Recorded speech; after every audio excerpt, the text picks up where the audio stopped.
Secretary, magandang umaga. Si Joel Subel. Magandang umaga, Joel. Hi, ma'am. Tagapakinig nyo. Positive na ba si Alfred Menjola daw po yung, yung natagpo ang bangkay dyan sa Dasmariñas?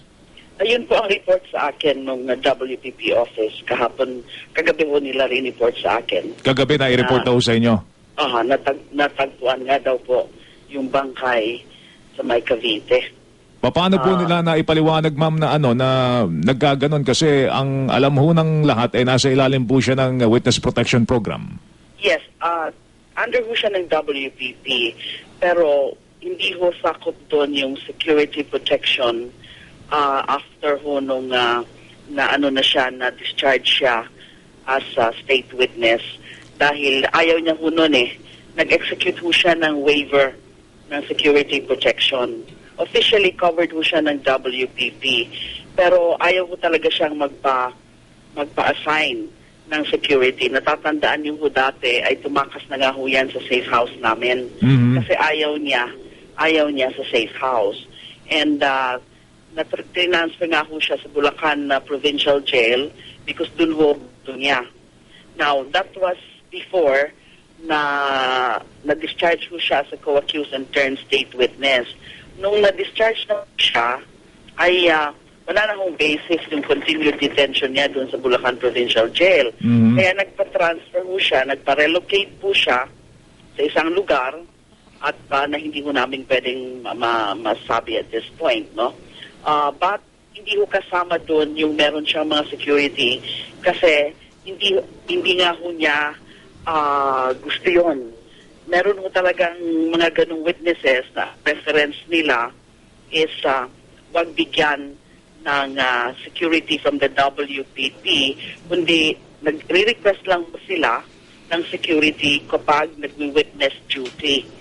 Let's say, punta sa court para mag-testify. At problema nga ho kami noon kay Alfred.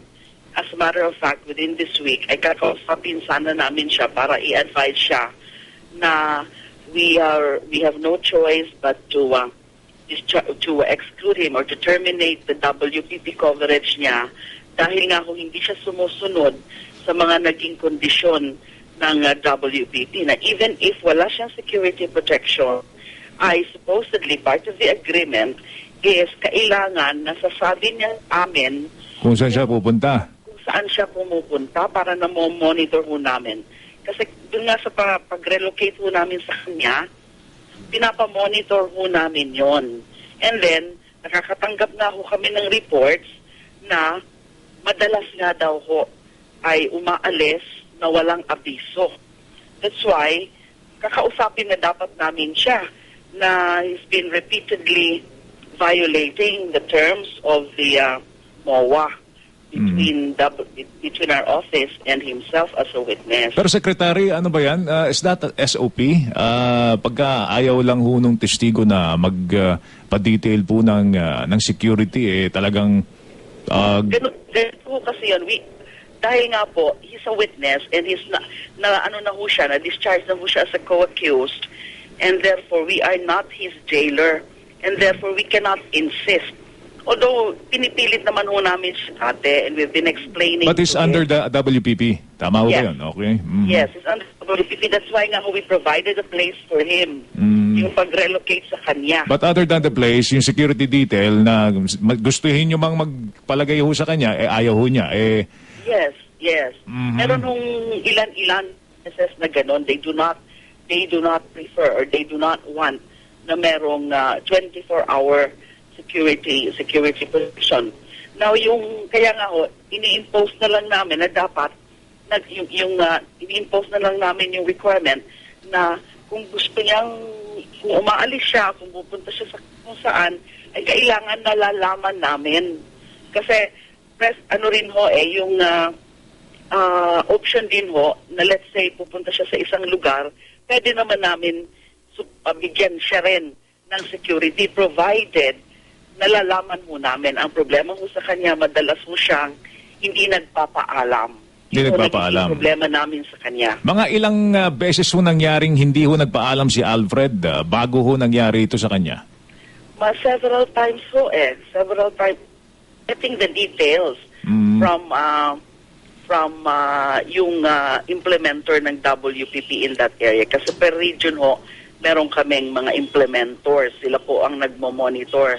So kung nandun sa kanila yung safe house o yung lugar na kung saan na linagay namin yung witness, sila ang nagmo-monitor, sila ang nag-i-implement. So I'm getting the details, but yan ho ang reports na nakuha ko na madalas talaga ho siyang hindi nagpapaalam. Okay.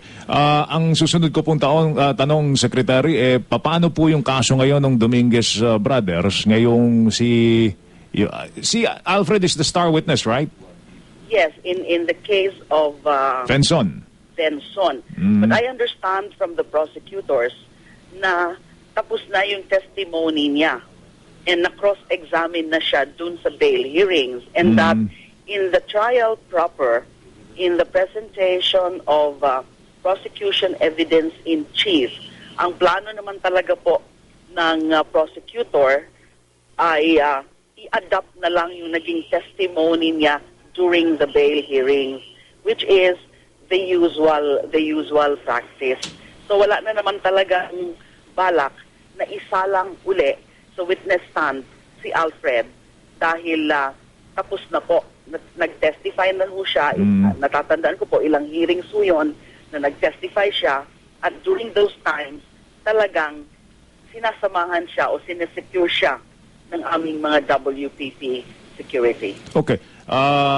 Sinasabi niyo, Secretary, hindi lang po si Alfred ang gumagawa nito, no, na nasa ilalim po ng WPP o ng Witness Protection Program. Yung bang nasa ilalim ng WPP pero ay naman po magpa-secure o magpalagay ho ng security detail. Yung 24-hour security na tinatawag, Joel. No? Opo. Kasi karamihan ng mga witnesses, ganun, may 24-hour security. Karamihan, pero meron pong iba na ayaw ng 24-hour. Kaya ang ginagawa ko ng WPP office ay nagpapa-execute ng waiver para hindi ko kami ang sinisisi kung meron hong mangyari sa kanila.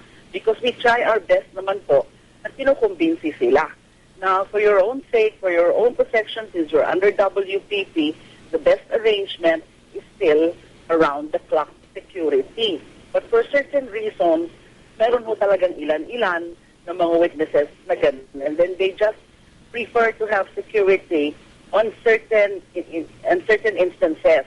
Like kung lalabas nga sa safe house o lalabas sa kung saan sila ngayon to testify in court and go in a public place, if they want to go to a public place, and all they have to do is inform us, and then papasamahan mo namin sila ng security. But don't you think we should review that?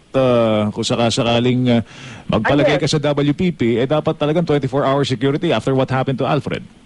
Well, gano'n naman talaga ang gusto namin, no, Joel? That's what we do. Yun ang talagang ina-advise sa mga witnesses. And as I said, most of the witnesses gano'n naman. But hindi talaga maiiwasan minsan, ayaw talaga nila. We cannot insist, we cannot impose because hindi naman kami ang jailer nila. Hindi naman, we provide security for those who want to be protected. And may mga naman ho, kaya that's why there are conditions or requirements or MOA na ina-execute. Kasi kaya nga ho sa ng WPP, maingat po kami dyan na it really goes through a thorough evaluation before we take people under WPP, because it requires very serious obligation, not only on the part of kami as implementers of the WPP, but also sa witnesses mismo. Kasi meron nga akong mga experience na nagiging uncooperative din ng mga witnesses, and that's why we give them warnings.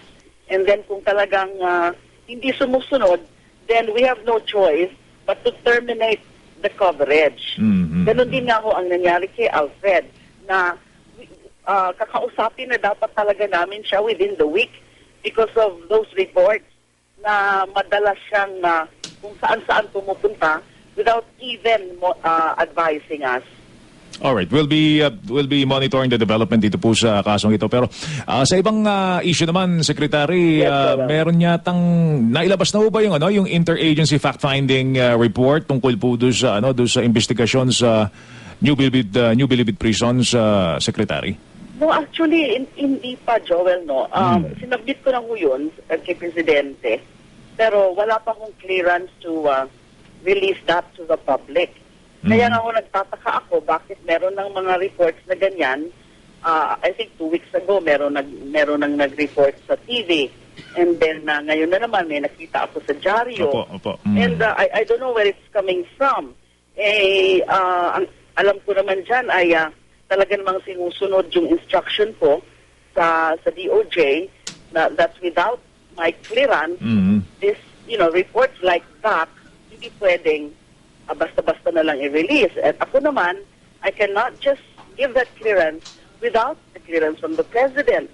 Because, out of courtesy and out of deference to the President, dahil presidential appointee ho yung involved, and just like mga previous fact-finding ho namin, na kung saan ay sinasubmit namin ng report kay Presidente, hinihintay ko na muna po ang clearance si Presidente.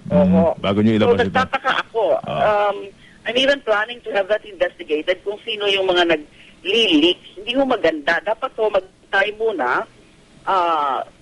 Hindi ho maganda sa because that's a breach of our internal processes. Dapat po galangin din ang mga proseso ng mga agencies katulad ho ng DOJ na sensitibo po ang mission na ang aming trabaho na katulad din ng any resolution whether in courts or in bodies exercising quasi-judicial functions kung hindi pa ho official hindi ho dapat nakakarating yan sa media muna. Alright. It's a leakage and I will consider that very seriously. I will have to act on it.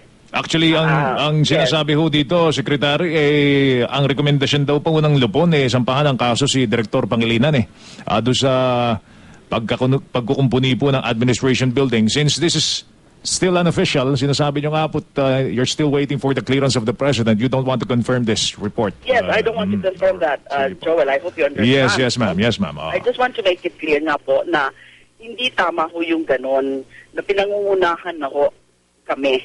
In due time, we'll definitely release that. All right. And ibig sabihin, meron nakaka-access sa amin, no?